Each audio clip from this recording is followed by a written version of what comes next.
Hello, everyone, and welcome to our Catalyst Meditation talk today. And the talk today is going to be on societal trauma. Um, some of you have seen that I'm doing a workshop series in April on the concept of societal trauma. I want to talk a little bit about that today. Um, One of the things that's just um, interesting is that I think that our trauma issues are mutating in front of our faces. And I had a personally weird day yesterday as I was interacting in the world with other people. Um, I was noticing um, people interacting in two vastly different ways. Um, very dysfunctionally and very connectedly. I had interesting interactions with people. Um, I'd usually when I go to the grocery store, I usually do self-checkout. I don't know why. I like checking out my own stuff. Um, and one of my purchases needed an ID, and I gave the checker, the group checker, um, my ID, and she looks at it and she starts putting numbers in, and she says, "Oh, it's your birthday soon. Well, congratulations. And, I hope you're planning something." And we had a little talk about my birthday, and I just thought that was quite human of her. Um, and um, and I guess like 5 seconds later, they were carrying this guy out of the store in handcuffs, and he is cursing his head off, and the security people around him are looking grim. And I'm like, okay, well, there's something else. And then there were traffic issues, etc. So it's almost like, on the one hand, it was like Mercury retrograde is going to go out with a bang. On the one hand. On the other hand, the societal trauma I'm talking about is not something that's going to be leaving us anytime soon. Um, we've painted ourselves in a corner.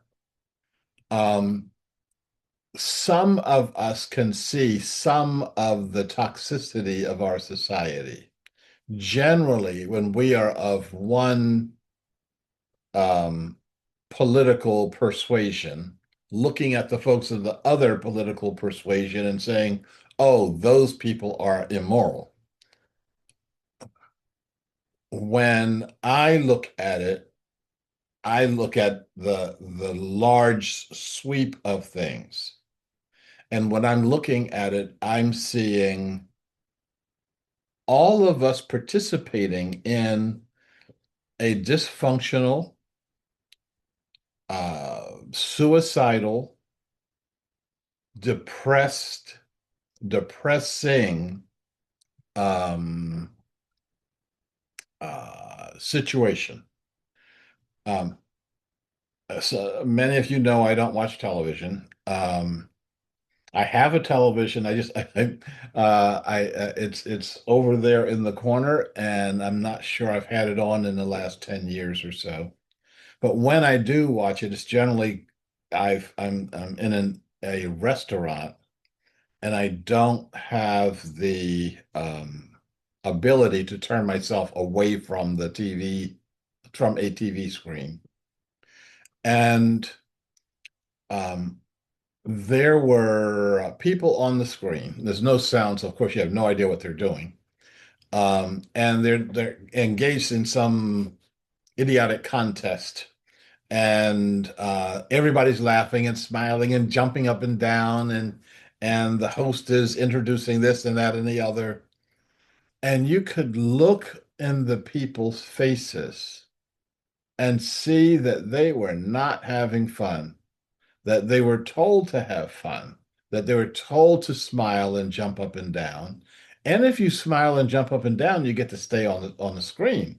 And if you don't smile and you don't jump up and down, you don't say the right things, you don't get to stay on the screen.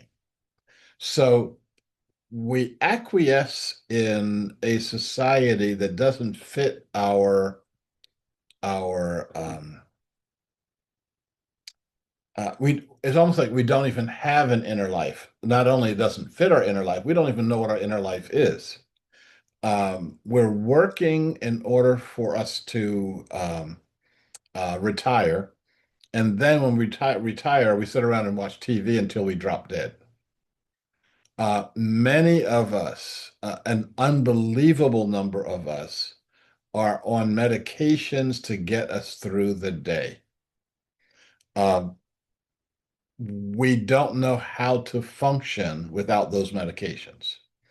And I don't, this is some of these are truck drivers who um, are long haul truck drivers, and they can do that because they're on the medications that keep them awake so that they can do that kind of driving. Um, some of them are business managers, and their employee assistance program is feeding them the meds they need in order for them to get through a day. There's something wrong with this. And I think it's time for us to recognize that this is not how people ought to be interacting with each other. This is not what is calling our hearts. This kind of trauma, this kind of personal pain, this kind of addiction is at epidemic levels. We have a global pandemic going on right now, and there's no relief in sight. Um, when we look at the number of shootings, of uh, death by cop, someone goes and just shoots up a mall or shoots up a movie theater, knowing that the police are going to ease their pain.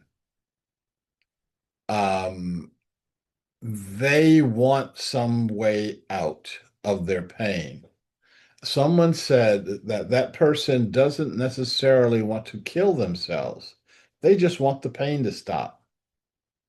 They want to feel good about themselves and about their world, and they don't. And the only thing they know is pick up a gun and start spraying bullets around.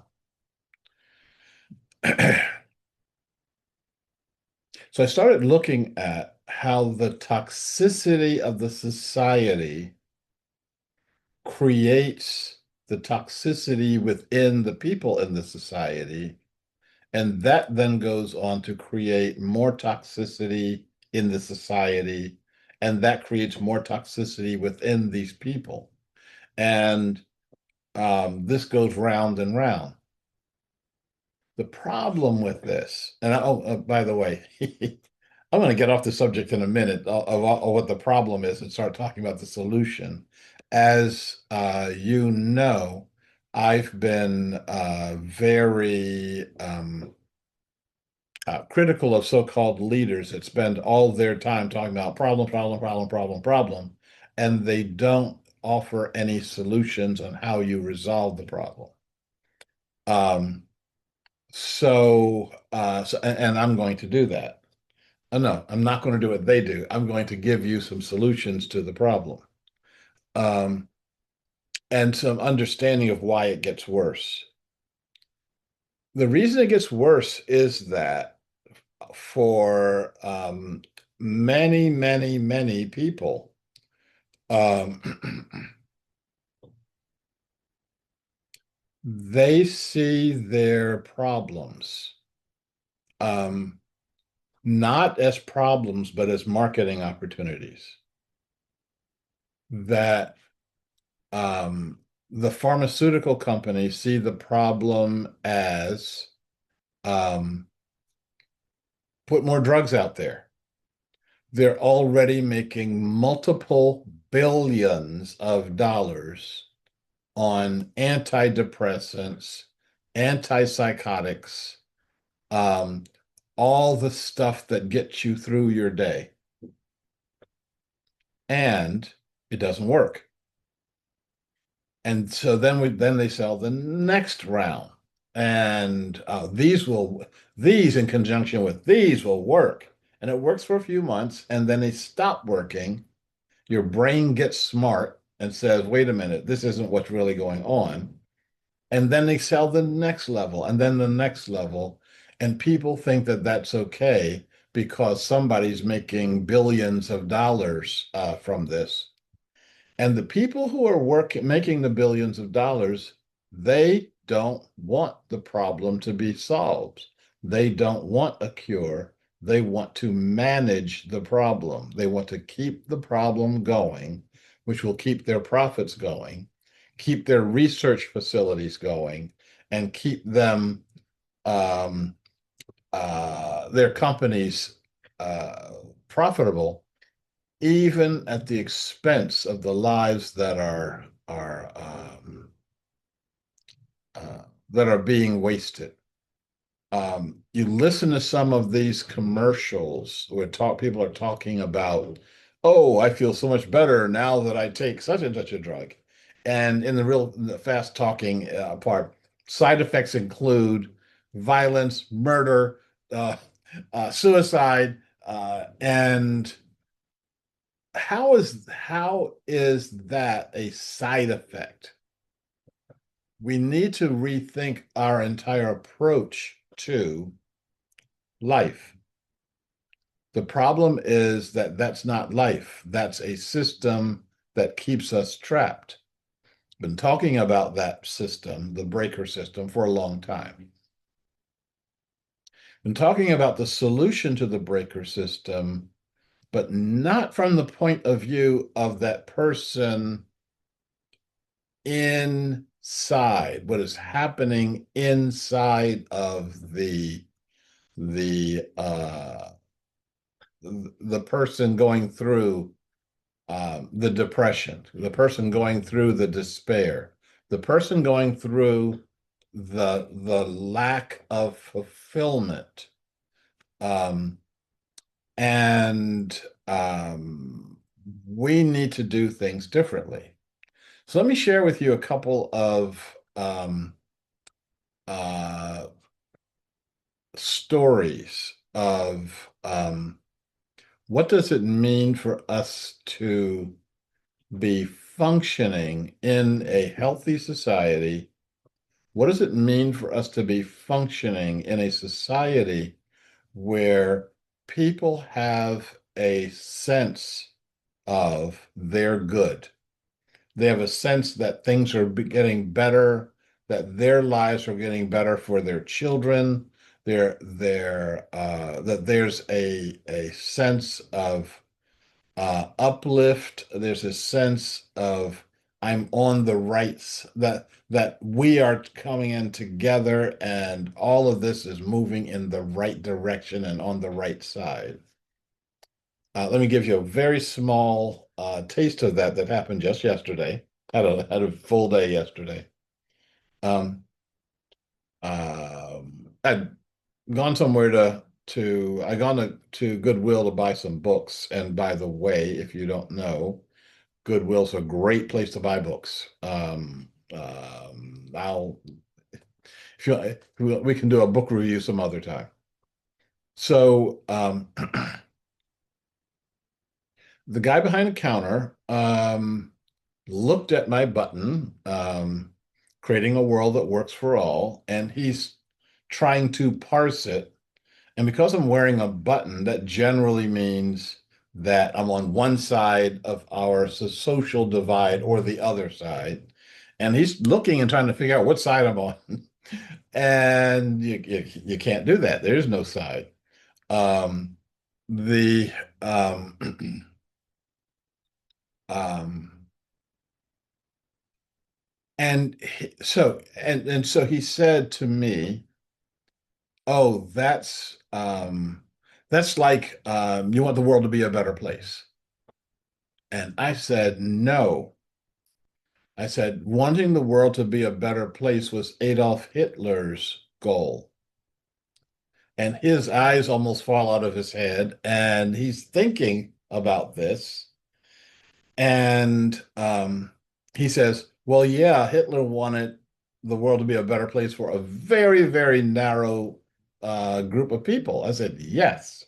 And um, the people that we deal with are one a slightly wider set group of people, okay, but still not everybody. So this is creating a world that works for all. And he's looking, he's like, well, how does that work? I said, we get to figure out how to make it work. And he's really parsing this. Okay, so I'm on my way to someplace else, and um, he's standing at his counter, staring off into space, and he's saying, "A world for all, a world for all." He's repeating it.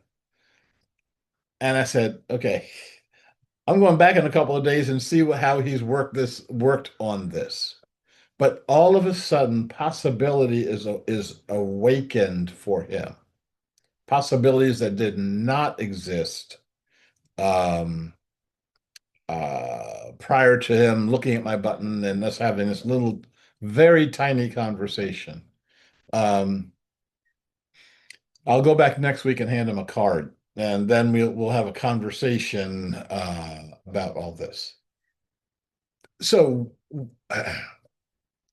what would it feel like to be part of a world that actually was working for all beings? Have you ever seen it? What is the circumstance in which you've seen that? I've seen snippets of that all around the world when you in and especially in societies that are not overly industrialized, overly toxic, like what we've got. You get to see how people act toward each other when they are um,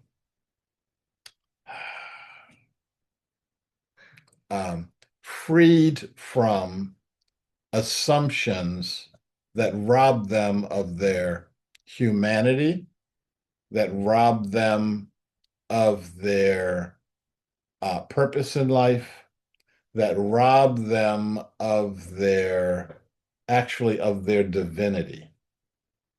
Um, I was in Hong Kong some years ago, and there's a lot of young girls are from other countries are in Hong Kong because they're caregivers and cleaning people for rich people, and a lot of rich people in Hong Kong.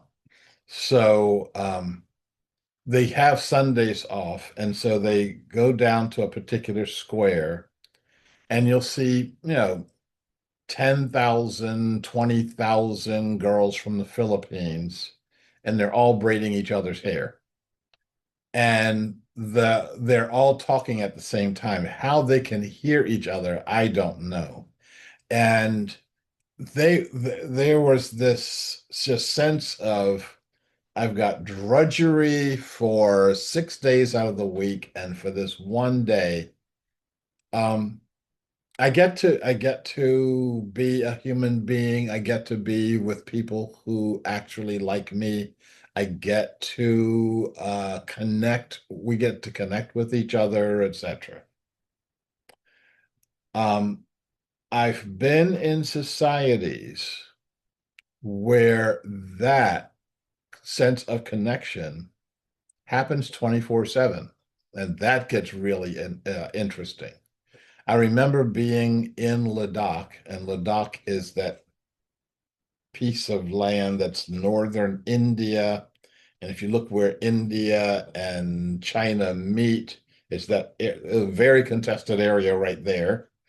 Um, Not contested by the Ladakhis. They've been there for thousands of years. People seem to forget that. They're not Indians and they're not Chinese. Um, and there were women on the street, and they had grown vegetables in their vegetable plots at home, and they had more than their families could eat. So they were selling their excess vegetables on the street, and people were buying them. And while they were selling the vegetables, their kids are sitting on their laps or playing up and down the street, and they're talking to their neighbors.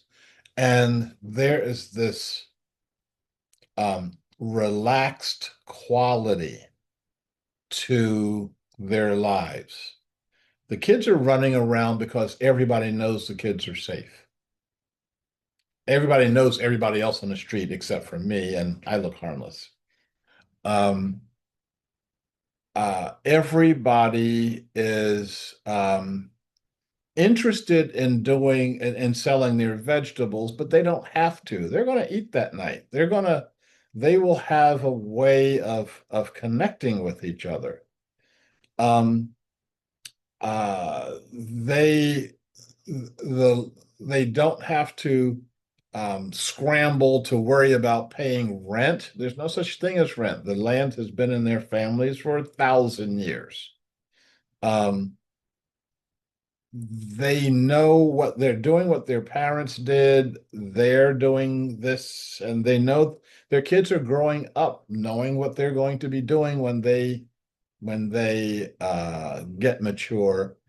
That there's a sense of everything that there's a sense of all the stuff we don't have. We Westerners don't have. And we'll tell ourselves, oh, our lives are so much better than their lives. We get to, make thousands of times more money than they make.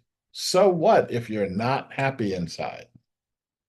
Oh, we get to have cars and all this other stuff. And it's like, yeah, but how happy does that make you feel inside? Um, uh, I I was in um, somewhere, some rice growing country. Could have been Thailand, could have been Indonesia. If I think hard enough, I'll tell you where this particular scene was. Um, but every day I passed a group of women who were harvesting their rice by hand. And it's a multi-step process.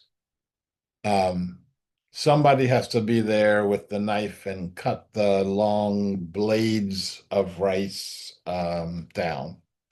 Somebody else takes it over to there's a wooden contraption, and you beat the rice bundles against a wooden contraption, and the rice seeds fall down into the contraption. And then you've got to pile up the residue, and they either burn it or they mulch it or they get all that back down into the ground. And the whole time they're doing it, they're talking and they're having fun, and there is no one telling them they've got to work harder. So, they'll do a bit of that, then they'll stop and they'll make some tea and they'll sit, and then somebody will thresh some more, and somebody will take the residue away. I'm sure that it has a name, but I don't know what the name is. Um, and they know that their entire process is alive, from planting the rice, from flooding the fields, from growing the rice. It's all in a way that is easy for them. that they recognize the beauty that they are in. And how many people talk about ease and beauty in the work that they do and how they do that work. Well, that's what happens when you create money as the central equation, as opposed to things like community, things like fulfillment, things that make us happy to be ourselves, happy to be with each other, and happy that we're doing something worthwhile and familiar. One more story. I was years and years ago working in Canada on a cob structure. Let's just call it rammed earth structure. Um, and you get mud and you mix it with straw to a certain consistency. Then you take that straw and you make a wall out of it. These walls are like 2 or 3 feet thick, and you can take it up as high as you want to make them. And you get these big boots on, and some people are throwing straw in your mud pile, and you're stomping the straw. And when you get tired of stomping the straw, then you get to carry these bundles of mud and straw to the wall, and you smooth it out with your hands. And I was putting in pieces of glass that would shine into the this house once it got finished, and we had a ball. One of the things about this ball was that you got really, really dirty, and this is it's called returning to the earth before you have to drop dead. Um, and we, if we were allowed to, could build all the houses that we need for people who don't have them by dancing in a mud hole. And if we did that, we would be working in a very different way.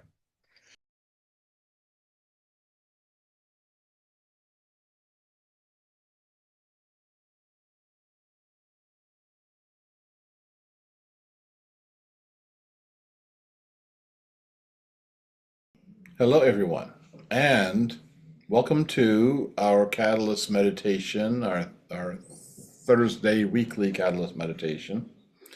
Welcome to those who have joined us today. Welcome to those who are following on the outline. I don't see anyone following on the outline. And welcome to those who have been with us in the past but can't join us today.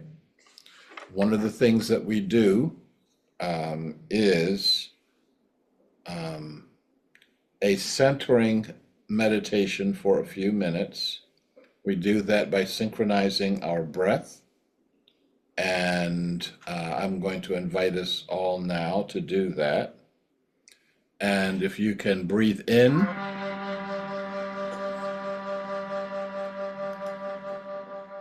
breathe out,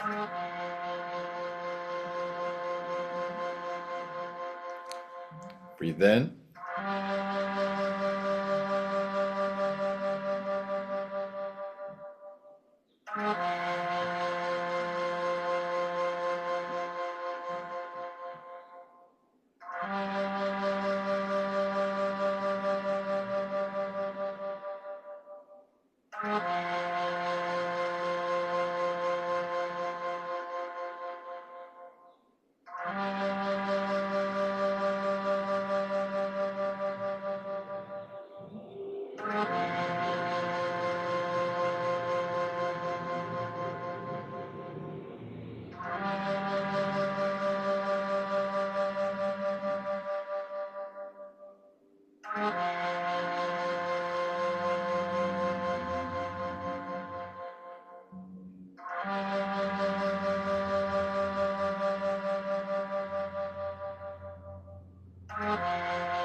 And if we can continue in a silent centering for another minute or so.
So if we can come back to our common center, we will continue with our intentions.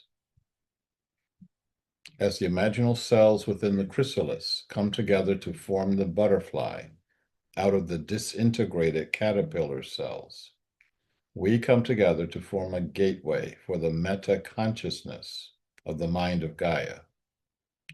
We act for ourselves personally, and we act as aspects of Mother Earth. The universe is one, is alive, and is conscious. Holonic consciousness is a fundamental aspect of the universe. Every atom in the universe holds consciousness. It is always with us. We're acknowledging this now because many humans have forgotten, and many humans have been in denial. We act to reawaken our connection to Mother Earth for the benefit of all living beings. And we acknowledge our connection to all beings. Our oneness includes all humans, including those who have gone before and those who are to come. We are one with all beings who thrive on and in the earth. We are one with all beings who thrive on and in the water. We are one with all beings who thrive on and in the air. We are one with all beings who thrive on and in our bodies. We are one with all beings that thrive on light, the beings of the plant realms. We are one with all meta beings, including the earth as a living meta being, water as a living meta being, fire as a living meta being, air as a living meta being. We are one with all colony beings, meta beings that are collections of solo beings, and this includes murmurations, colonies, schools, hives, pods, flocks, herds, migrations, harmonies, swarms, and other forms of colony beings. We especially acknowledge and honor those beings who are partnered and bound with us, including those beings we rely upon for food, for security, for assistance, and for love and companionship, and those beings who rely on us for the same. And we acknowledge all other forms of consciousness, known and unknown to us. Having acknowledged all beings, we blend all of our energies. May all who are part of Mother Earth be connected to and in perfect health, harmony, and balance with each other and with Gaia for the common good. We are in perfect physical health, harmony, and balance. We are in perfect emotional health, harmony, and balance. We are in perfect relational health, harmony, and balance. We are in perfect mental health, harmony, and balance. We are in perfect spiritual health, harmony, and balance. We are in perfect holonic health, harmony, and balance. We are in perfect spatial and temporal health, harmony, and balance. We are in the perfect place, at the perfect time, in the perfect conditions, and with the perfect beings. We set and we energize our declarations. We declare that the universe is one, is alive, and is conscious. We declare that holonic consciousness is a fundamental aspect of the universe. We declare that the earth and all earth beings are one. Together we form a meta-consciousness. We declare that all humans are one. One family, one species, one destiny. Separations are illusory.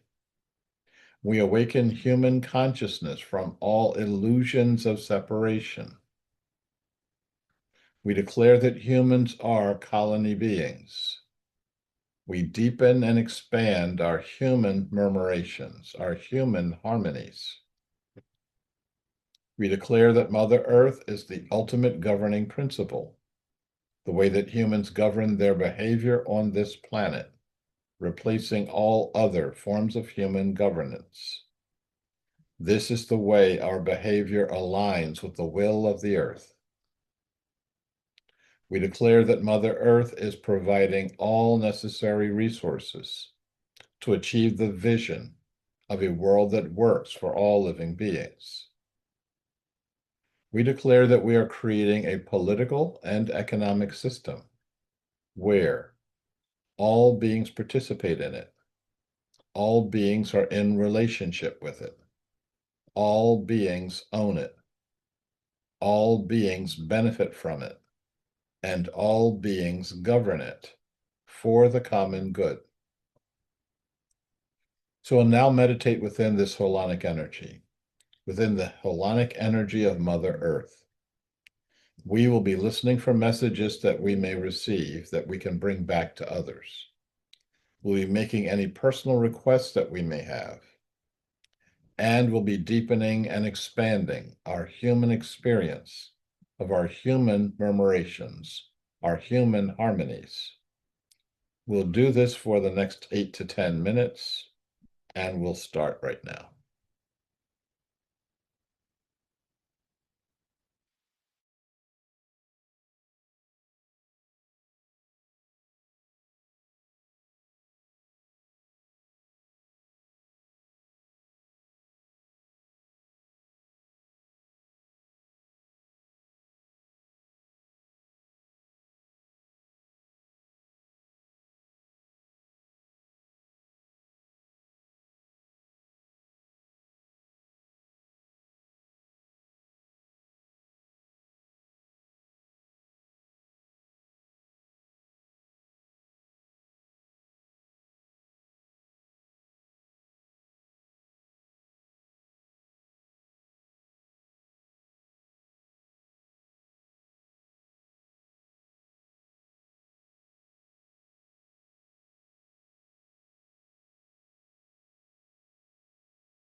And if we can come back to our common center, we will conclude with our inclusivity mantra. May I be well. May I be secure. May I be happy. May you be well. May you be secure. May you be happy. May we be well. May we be secure. May we be happy. And may all beings be well. May all beings be secure. May all beings be happy. And so it is. And so it shall be. And thank you for joining us today.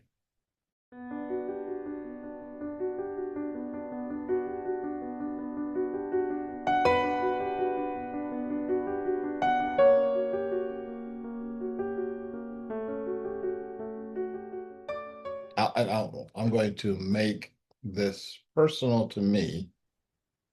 A lot of the stuff that attracted me to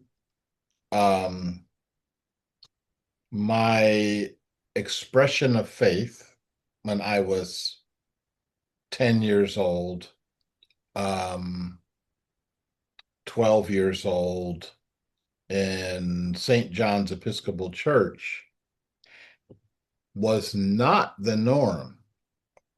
The norm was very seriously dysfunctional. There were members of the church that were sexual predators, and nobody called them on it. Nobody said anything about it. When it came out multiple times, you just kind of cover over it. This person is financial contributor to the church, and you know the kids that they were messing with were probably just mistaken. They didn't know what was going on, and it's like the excuses that we make, and the excuses that we make have impacts on people's lives, you know and at some point in time, um what we need is an escape from the crap. Okay. Someone was saying that you look at the very famous Norman Rockwell painting of Thanksgiving, and all the family is around the table, and even a little puppy at the table is being reverent, and this is a grand spread of food on the table, and you look right past that and you start seeing the dysfunction that's there. It's present for everyone, and we just choose not to see it. This is what Havel talks about when he says that we're living a lie, a consensual lie, a lie that all of us support because we think we get something from it. And so we need, so you are absolutely right. We need a new spirituality. And that's not even a but. That was not a but coming out of my mouth. And we need a new morality. And by a new morality, I'm not talking about um, uh, the easy stuff. I'm saying the thou shalt stuff is easy. Um, what we need is, the morality that says you can't put the chemicals in our food that you're putting in our food and not tell us that they're there. You know, um, you can't adulterate the products that that you're making, just because you can make products that fail doesn't mean that you should. And if you do, then you're not allowed to make these products anymore. Um, and uh, Earlier in the week, I think we talked about the young man who, as a 16-year-old, took on the plastics in the ocean issue and has made an impact of millions of tons of plastic in the ocean. And it's like, how did that get there? We know exactly how it got there. Um, the when I was on the fishing boat in Homer, Alaska, while everybody else was fishing and I was throwing up, um, part of the line got tangled. The fishing line for one of the people who was out fishing got tangled, and they just cut it off and threw it in the water, and then they hooked it onto something else, and they kept going. And it's like, what happened to that line? It's only like what, 3 feet? It's only 5 feet. It's only a quarter of a mile. It's only enough to wrap a whale. It's only and it's only part that starts to get to us. Um, that if you sell a product, you have to buy it back. If you sell a product and it kills someone, then you've got to pay for that. This is really this is not complex. This is really simple. And if we want to, we can do this. We can do that if we wanted to. We can do it today. Um, the question is who wants to? And once we get money from being our primary goal, our primary be all end all to our lives, and replace that with life. Once life becomes our primary, we're going to be living in a radically different world, and one where human beings aren't the only ones smiling. Um, and I see that Jenna has her mic on. I don't know if that means that Jenna wants to say something or not. I would like to.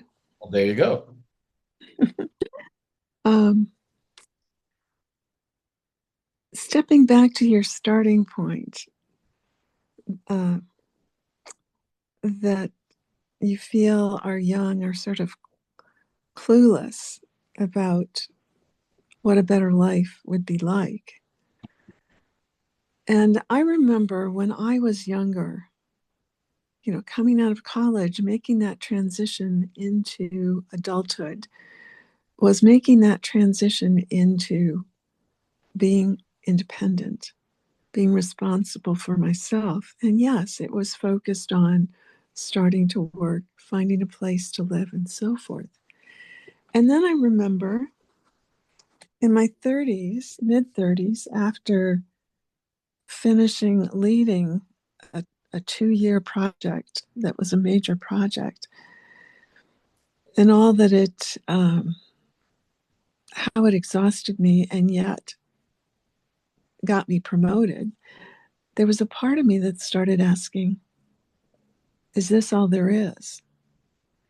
My son is turning 33 next month, and I'm noticing he is starting into that same question. Is this all there is? And he doesn't have answers, and I'm not trying to feed him answers. But what I'm suggesting is I think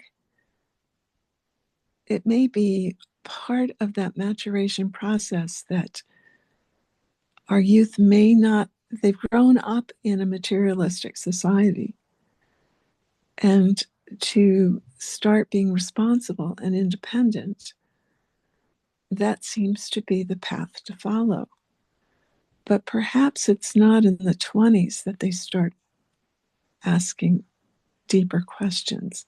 It doesn't mean necessarily that they won't at some point.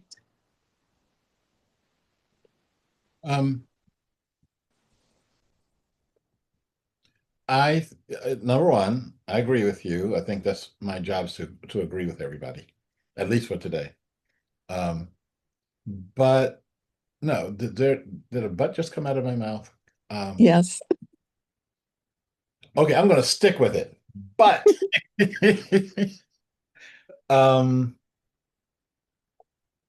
I think that that thing of responsibility um, starts way earlier than that.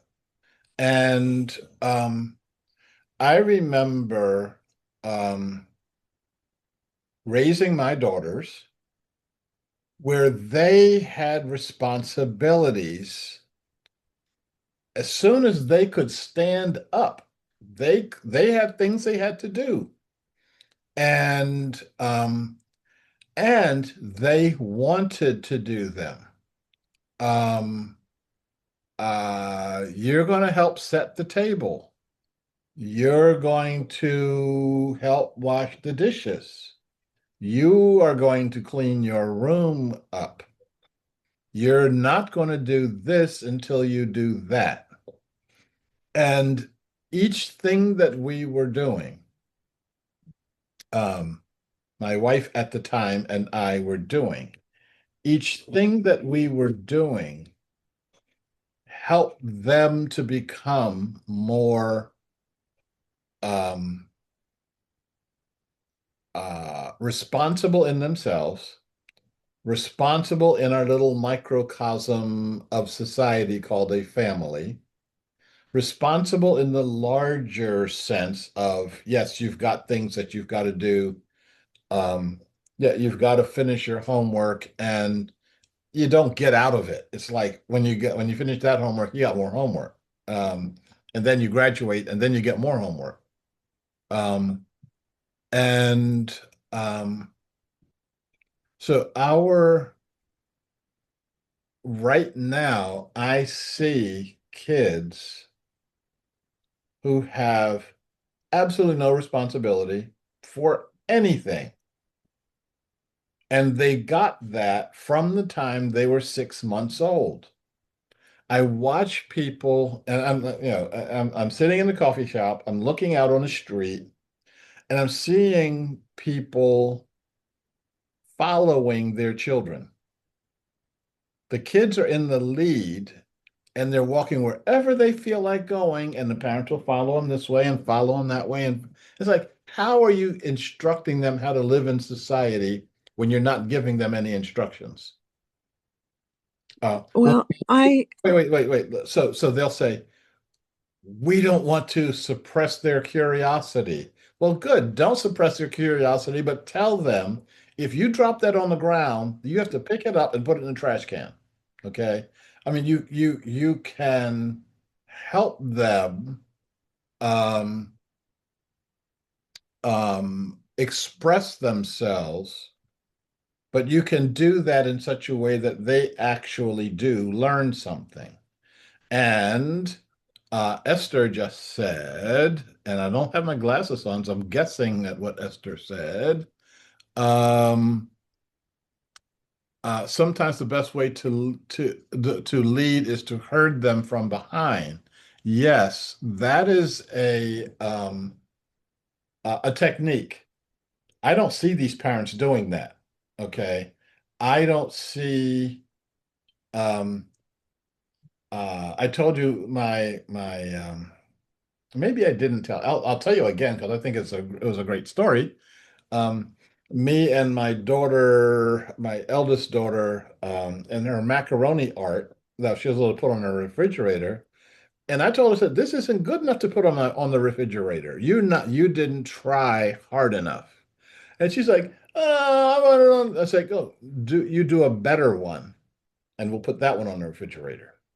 And she worked and she glued her macaroni in the right way. And I said, that one is real. That macaroni art should be put on the Sistine Chapel ceiling. Um, And then she had a notion that not everything you do is perfect or good or whatever, or even acceptable, and that you've got to try hard. So I know, Jenny, you want to say one more thing, but let me say one more thing down this road. Um, so fast forward to my second year of law school. I was clerking with a very large, very prestigious firm in central Massachusetts.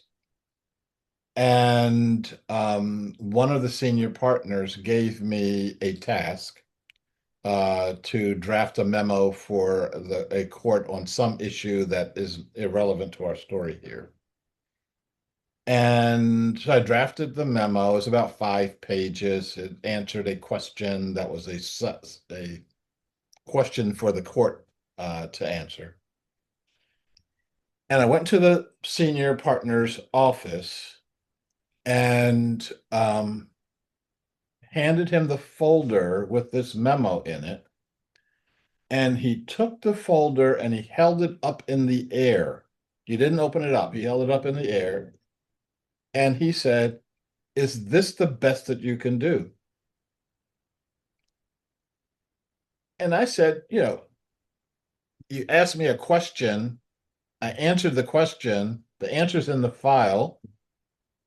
You know, it's adequate. And he's still holding this in the air. He says, "Is this the best work that you can do?" I said, "Yeah, I probably could make it better, but it answers the question." He hands it back to me, he says, "I don't want to read it." And I took it out and actually started over again. And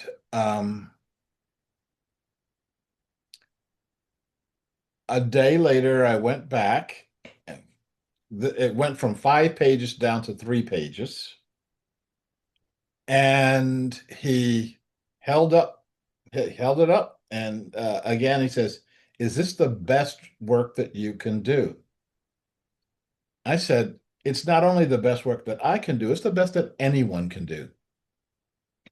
I had a bit of an ego at the time. And then he takes it and puts it behind him and he says, "Now I don't have to read it." And that was I'm sure he probably did this with all of his summer clerks, but yeah, that had a big impression on me that you always do the best work that you can do, even if it's not um, for public consumption, even if it's not the best, a best-selling novel or whatever. It's the best that you can do, and how many people have that as their goal, has that as um, their personal goal. Um, and so, Jenna, you were going to say something else. Um, I think I sort of lost it, Okay, well, but um, I agree. We're seeing parenting styles and children growing up differently than how people used to be raised. I see it with the kids on my street that I'm always connecting with the young ones, and I'm reading also about with AI, the effects it's having on critical thinking, on thinking for yourself, of even common sense, a sense of common sense. There's a lot that's changing. And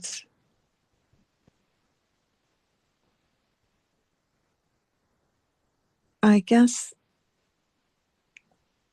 yeah, there's things to look at and notice that we think are not going to be helpful.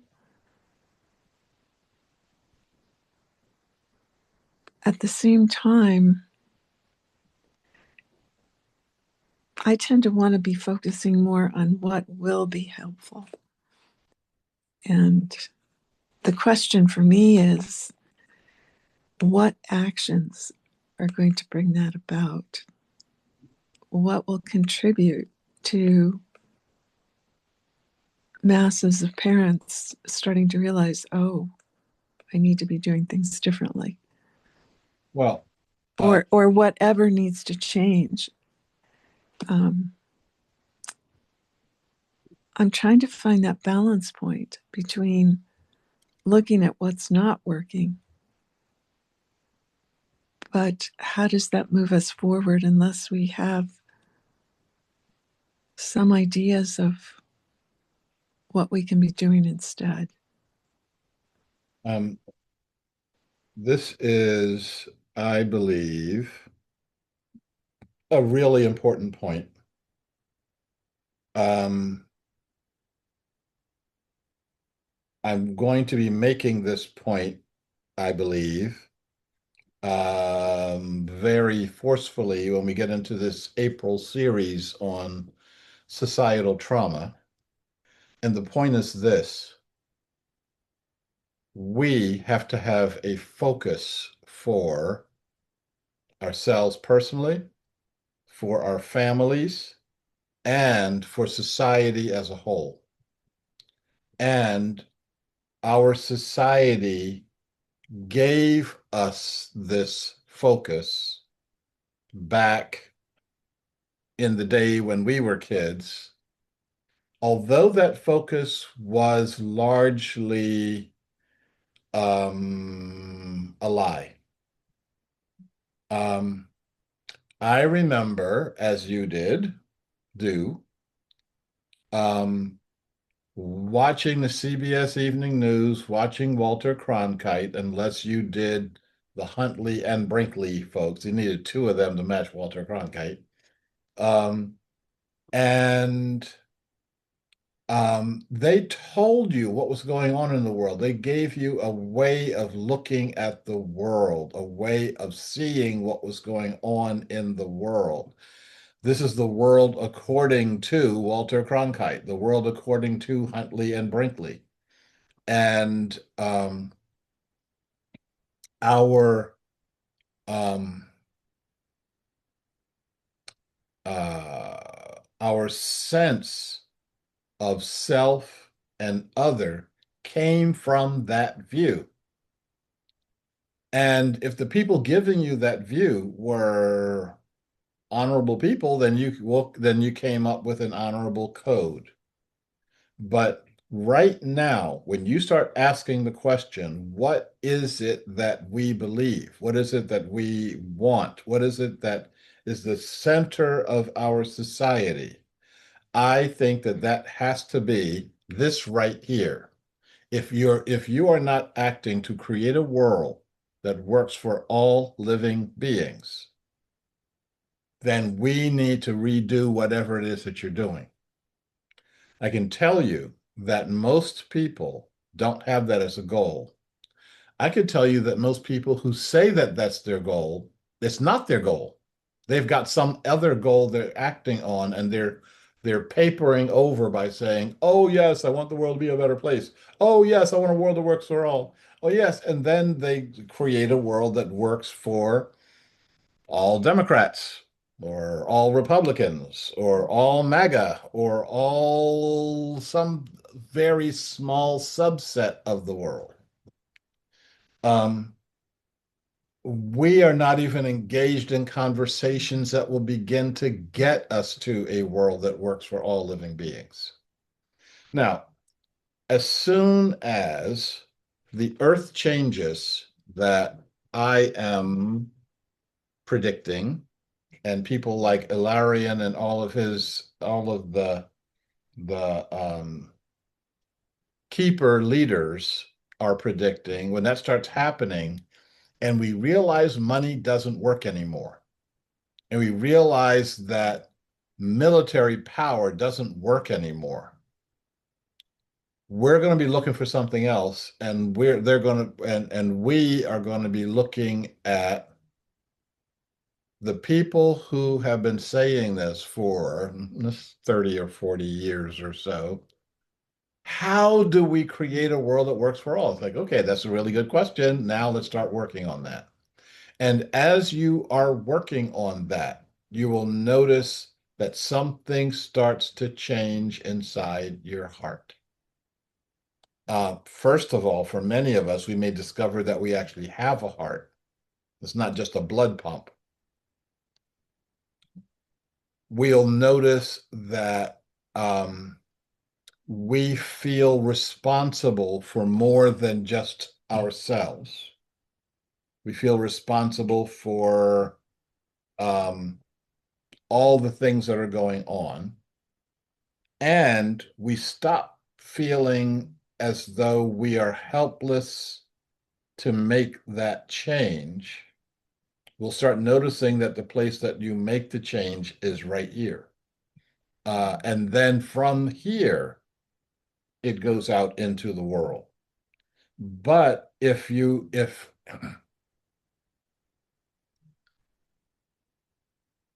accepting the um, the less than full connection, um, if we start accepting what Havel calls the consensual lie, then we can't see it. You know, it just becomes more noise that keeps us from seeing our reality. So I am uh, I have to let go of how important this is because I go around like, you gotta see this. And it's like, no, you don't have to see it. And um, when things go south and you go south with them, I'll say that, what's happening with you right now, that's what I was talking about, you know. Um, um, the thing that strikes me is how when I see the examples I gave you of people who are living their lives as though life was their central value. They live very, very simple lives. Um, we don't need all this junk that's going on right now. We don't need 40 brands of toothpaste, you know? Um, we don't need the 41st brand. The reason that we have it is that somebody said, "Oh, wow, I can make $1 billion if I create another brand of toothpaste." And maybe they can. Um, we don't need, there are times in the store I make the wrong turn down the wrong aisle, and I'll go down the cereal aisle. Goodness gracious. How many different ways can you take flour and sugar and put them together? You know, whole lot of sugar. Um, how many do we need more ways to get no nutrition into our bodies? Um, the people who put food on the shelf that has no nutrition in it, when do we hold them responsible for what they're doing? And when do I hold me responsible for buying it in the first place? Um, while I was with them, we didn't buy that stuff. You know, we didn't buy sugary whatever. Angie, are you waving by? She waved by. Okay, I guess you got to go. Um, um, yeah, yeah. And Esther is saying they put sugar in the food to keep us addicted to their products. And it ain't just sugar. It's a whole lot of chemicals that as soon as you try to get away from those chemicals, you find out exactly how addictive they are. Now, we know that. The problem is we know that and we do it anyway. What is about to happen is we won't be able to do that. And at that point, it's going to be really, really important for us to um, understand what's real and understand what is being asked of us. Back when I lived on that end of 14th Avenue in my last marriage, um, we had this Chinese plum tree in our backyard. And in the summertime, it rained plums. We could not keep up with the plums. The rats were in the backyard eating the plums, and the plums had fermented, and the rats were drunk. They'd just be sitting out in the sunshine, and you walk out in the yard, and there's and you can kind of kick them with your foot, and they say, "Oh wait, hey, I I can't run right now. I got a buzz," you know. And I would try. I made Chinese plum jam, plain Chinese plum pancake syrup, Chinese plum, anything I could make it at with. I put them in bushel bags and I tried to give them to the neighbors and they wouldn't take them because they got their own Chinese plum tree in their backyard. Um, so we can live in an abundant society where we're doing things like that. As soon as we take the profit mountain, the money issue out of the equation, we'll see the right thing to do. As long as your money equation is there, it's like, yes, I'm going to push this stuff on you, not because it's good for you, but because it can make money. Speaking of making money, um, what the State Department and Department of Defense, or I should say the Department of War, um, said that so far in what 2 weeks of dropping bombs on Iran, we've spent $2 billion, and they're asking for an additional $200 billion for this war, and and they'll get it because as soon as we say war, the government gets whatever it wants. And at some point in time, that has to stop. Who can make that stop? Well, we know the Republicans can't. We also know the Democrats can't. So who's going to do it? And if you don't do it, and don't do it not because of geopolitical issues, but because why bother spending $200 billion killing a whole bunch of people over there that has no effect on your life? Your life won't get better. The food you buy won't get cheaper. Um, the so we are going to um, have to um, ask the moral questions and ask these as moral questions, not as geopolitical questions, not as left or right questions. That this is how we get to practice our truth. Okay, I am going to stop this now. I hope y'all are planning to come to the 4 week series on societal trauma. I'm a little bit um, cautious about doing this. Um, I've steered Commonway away from dealing with people's personal traumas. I don't think that we have the uh, expertise within the organization.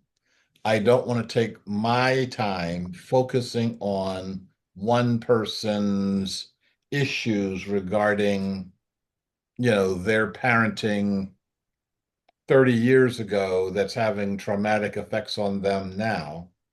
We together have to rise above that. And Esther just rose above it.